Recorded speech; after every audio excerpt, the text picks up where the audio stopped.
This is the Daily Divide. The tax system, I have a funny way of looking at the tax system, and it's like, well, we should have a flat rate tax system, not this. What percentage? Well, I think, regardless of what percentage, it needs to be the same. This is income everywhere. tax. This is income tax, right? Yes. So no other tax, or do you keep GST? Keep the GST. Keep GST. Yep. Keep the GST. Would you get rid of taxes on is it like there's another tax that I completely left out in our last debate, apologetically, because it was completely left on my mind. But we do have another tax, and I think it's on interest rates, or when you have a savings. Am I wrong? Correct me if I'm wrong, but I'm pretty sure there's a tax on if you have, I don't know if it's a KiwiSaver or you have a savings account, and you move that. I think it's PIR. Yeah. So there is another, which is like that sort of It's not a big thing. It's only really if you have investments outside of. I don't know really how it works, but in saying that, it's more of what I'm saying is like it may even if it's 25%, 30%, 30%, it should be flat. So for someone who's earning, around 30,000 a year, or I don't know, I guess I'll go 40. We'll go 40,000 a year, as opposed to someone who's earning around 200 grand a year. Do you think, in a sense, that they, in terms of proportionality, are effectively paying the same? Not in terms of straight fact, the amount of money that they're paying, but in terms of proportionality of what they're contributing. Yes, it's absolutely fair, because 25% of someone or 30%, of someone who's earning $200,000-$300,000 is proportionately more than somebody who's paying 30% on $40,000.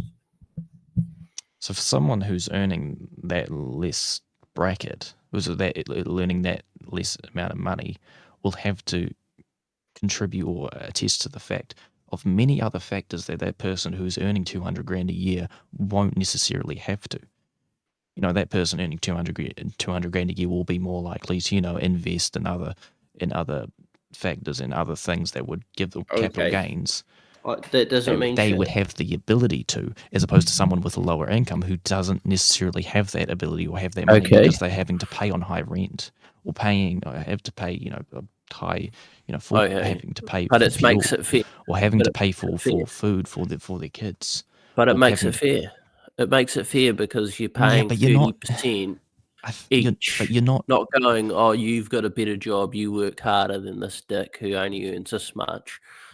Let's take an extra percentage off them. That's how it works. I don't think you get what I'm trying to get at here. In that black and white scenario, absolutely, I am absolutely in agreement with you. But in a vacuum, the country's not in a vacuum. There are other contributing factors that contribute to the fact that whether or not it is proportionally fair to have that flat tax to someone who's earning that amount of money compared to someone who's on a low income. They not only have to pay that tax, they have to pay other taxes effectively.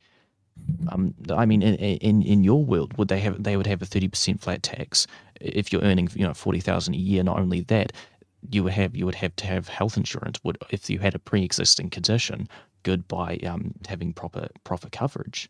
I mean, just look at the current state of the United States, especially before Obamacare, or the Affordable Healthcare Act, or whatever it's called. There would be a lot more interesting factors that would come into it. High rents. Like, not even right now, if you introduced a flat tax with the current degree of even a health system that is kind of crumbling, is still useful, people would struggle.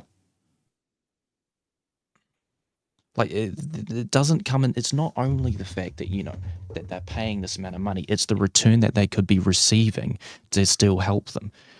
Like, overall, it's the same with the tax cuts. That Luxon introduced it. Not even the landlord tax cuts. Before we keep talking, here's what I'll say to make it a bit more fair for you, since you're a bit worried about these people that are on shit money or whatever. Well, here's what I'll say. is like, let's have a bracket instead of having a bracket for the income tax, have a bracket for GST, right? So if you are in the lower income, I don't know how we could do this, but this is just to make your people happy. I think what you're doing here is you're kind of Is wiggling around. You believe this thing and you're kind of working back from it, and you're trying to no, think no, of no, all no, the other no, no, alternatives so no, you no, can't. because no, because I don't think it matters, but I'm trying to help your people out, so I'm gonna suggest something. Okay. And this is the thing is, if we could do it some way, have a GST bracket. So if you are on shit money, you don't pay GST on, say, food or fuel or something like that, opposed to somebody who does pay the GST bill. There we go. There's the problem because you said in the last yesterday, you said that you No, don't well, I believe don't I that don't GST believe it. contributes to high food prices. So right now, Well, what you're doing is you're just going, no, no. oh well, in this hypothetical situation, you kind of. Well, I don't believe it. I'm just trying to help your people out. But like, Mm, I believe that we should just keep it there's a like word for that, that. and then just have a flat rate, But you because see then what it umbrella like it incentivizes people to actually get better paying jobs, in turn makes the country more money because their 30% slowly becomes more, because there is an incentive there for people to actually want to earn more money. like you I think we're going around in circles here because you see like again I kind of have to reiterate this and like you I don't think you truly grasp what I'm trying to get at. What would be the problem? It wouldn't be necessary like it's flat tax alone. It wouldn't necessarily just be that. If you've got a higher income, there are more things afforded to you, even though you pay a little bit more money because of that percentage. There are more things afforded to you because you can afford other things. There are more Okay. opportunities for you. So what? I don't If you're on a understand your lower argument. income, you have less opportunities to move up. It's just that's just a fact. I mean, you see Yeah. that with the commodification of the housing system. So So if you want to get I don't understand what you're talking about, because the thing is of course you're gonna have more shit afforded to you. You yes, you have done things. If you are in that situation where you're making $300,000 a year, you have done things to help yourself. You haven't gone to the state and go, "Oh, I need some fucking money. Fucking broke, got 5 kids, can't afford need a food grant." Like, do you know what I'm saying? I know I'm being a bit of a, but this is what I'm saying is, but the assertion there is that they decided to be in the situation that they were. Of course, there are people that decide to be in the current situation there are. Like just like how mhm. I don't know, there are people that decide to not study properly in school. Like there are people there that make these decisions. But you're talking about like it's a moral choice that people have made, that when they're in that position of low income, that they've made that choice and they want to stay where they are.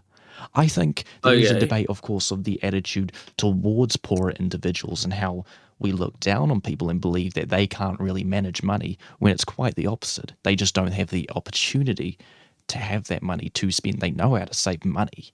I'm guaranteeing you a majority of those people know how to save money. They just don't have the money because whenever they get the money, they just need to spend it to keep to stay alive. And yes, Okay, and and what's yes, caused that? Here's what I'm gonna say, right? like do Okay. you like I've got that question for you. Do you genuinely believe that if you are someone who has to be on the benefit and has to stay alive, of course there are people like Unless do you believe as a unless whole okay, monolith? okay. Unless you're sick, or unless you have a disability, or unless you actually can't work for some actual genetic or biological or whatever the fuck you want to call it reason that you can't work and you need a benefit. There's no reason why anyone should need to be on a benefit outside of what I was just said. So economic situation, if the economic if a recession or a Great Depression happens, and you lose your job, and or the company that you work at starts shaving off workers or closes down, Or you can find what another happens? job. I'm What if sure there are there's no still other? jobs. What if there are no other jobs? What if inflation is too high and the price of, and then the value of money just goes through the shitter? What's the guarantee? What's the safety Well, net here? well, I mean, here's what I'm going to say to there that. goes the. Is here's what I'll say I to was going to that go into is transition if debate, but you go. if you got your way of how you'd run the government, that would happen all the time No, it because wouldn't that's though, what because we've happens. seen that The happen way, after the Great no, no, no, Depression. no. The I'm way, describing what happened to the Great nah, Depression under Michael Joseph no, Savage. no, no, no, no, no. It's not your fault that you haven't read it up, No, no, no, no. because this is The what more happened. money, no, no, no. The more money Yes, that yes, you yes, yes, yes. spend, the more money you spend, the less. That's how the money becomes worthless, is because you spend so much.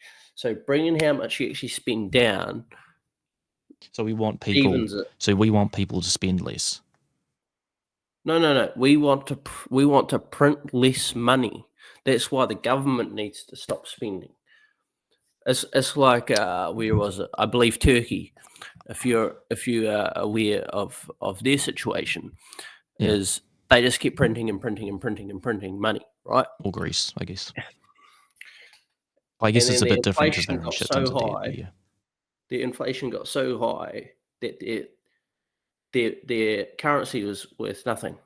thing is, the Labour Party, if we're going to go down that route, I was going to move on to, I was going to transition onto if, money. We'll go down this route and then I guess we'll move on. We're hitting an hour, but I guess we'll keep going.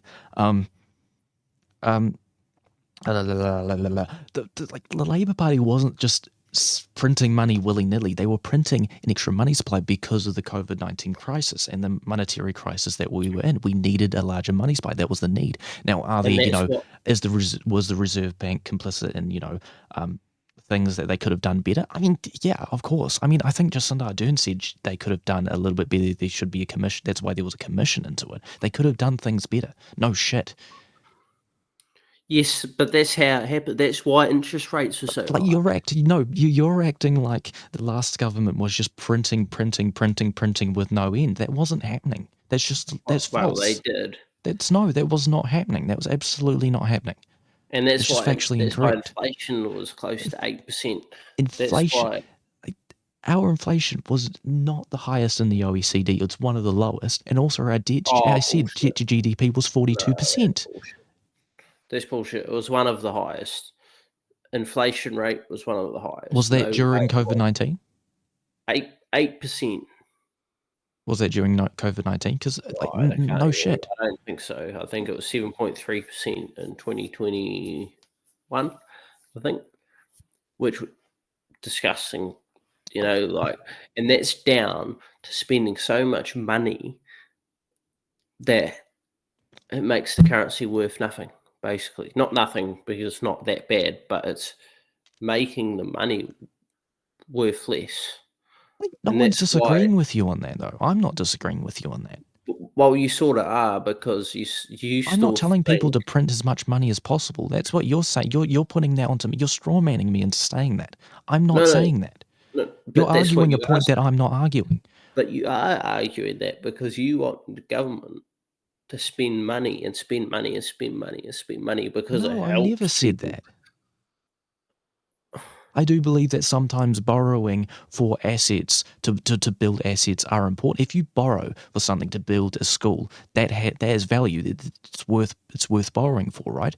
If sometimes it's okay for a government to actually borrow. It's not actually good when you borrow for tax cuts, but it's a whole different debate. 15 billion rather in Well, I tax think cuts. that's another argument. But here's the other thing: that can be a good thing because giving tax cuts Mm. means that business confidence goes up. The businesses can hire more people investment goes up, Let's pull it. Let's innovation grows, more business, more entrepreneurship absolutely. Let's pull absolutely it back. helps.